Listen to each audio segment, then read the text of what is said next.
8 तारीख दिन संबलपुर ठारे संबलपुर रे जोठी एक सरकारी प्रोग्राम होता कार बाहागर प्रोग्राम होते आमर किछ कहबार नहीं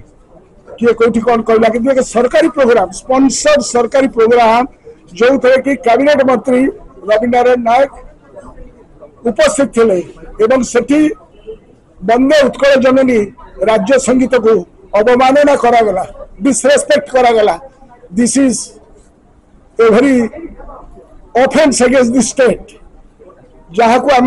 बर्दाश्त करूँ एवं ए इनसल्ट जो गोटे ओडिशावासी के प्रति है वंदे उत्कल जननी एवं ओडिशा प्रति है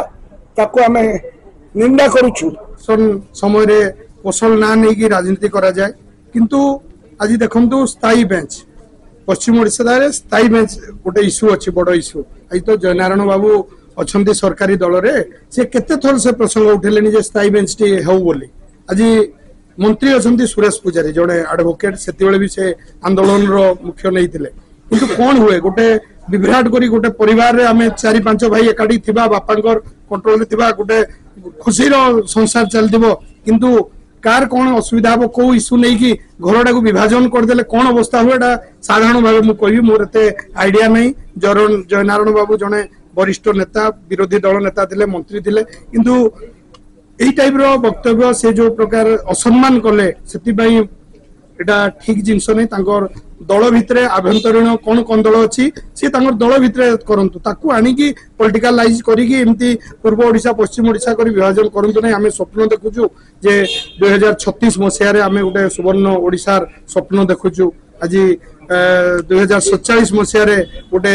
भारत पाई गोटे स्वप्न देखा यही समय रे एमती विभाजित करिकी हमको मतिभ्रष्ट करी एमती पश्चिम ओडिशा पूर्व ओडिशा करिकी परिबाटा ठीक जिनस नुह ओडिशा बा ओडिया हिसाब रे हमें समस्त एक ओडिशार प्रगति पाई सबू सरकार जितेबाला आसे सबू कार्य करे किंतु ओडिशा अस्मिता नहीं जो सरकार आज आसीथिला ओडिशा रे सेठी सेमाने जेबोली भाव रे एई स्टेटमेंट देइछंती निश्चित भाव रे ताको हमें दृढ़ निंदा करछु एवं एबोली एक सभा रे जो सभा रे कि हमर सरकारी सभा थिला एवं सेटारे सरकारी सभा रे एबोली वक्तव्य दबा एवं वंदे उत्कल जननी जेतेबेले गान करा गला बेलकू से न उठिबा ताको हमें दृढ़ निंदा करछु जे पर्यंत ए विषय रे सरकार तथा मान्यवर मुख्यमंत्री स्टेटमेंट तांकर देइनांती विधानसभा परिसर रे से पर्यंत आमे राज्यवासी जो कुठारगता आसी राज्यवासी भितर जो लोकंकर भितर अस्थिरता आसी ताको आमे एठी उठेबो ओडिसा रे केबे हेले धर्म को नै कि जाति को नै कि केबे राजनीतिकरण केबे हेई नथला आपण देखिबे दीर्घ दिन मानक भितर पूर्वतन सरकार मध्ये थिला बिजू जनता सरकार थिला नवीन बाबू मध्ये 24 वर्ष सरकार चलै छंती किंतु केबे धर्म को नै कि जाति को नै कि केबे राजनीति करा जायनी एवं वंदे उत्कल जननी आमर राष्ट्रीय संगीत हिसाब रे हम ग्रहण करछु एवं वंदे उत्कल जननी कहि कि आमे गर्वित थिलु गर्वित अछु गर्वित रहिबु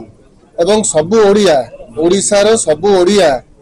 वंदे उत्कल जननी कहि गर्वित अछंती गीतटी बाजिले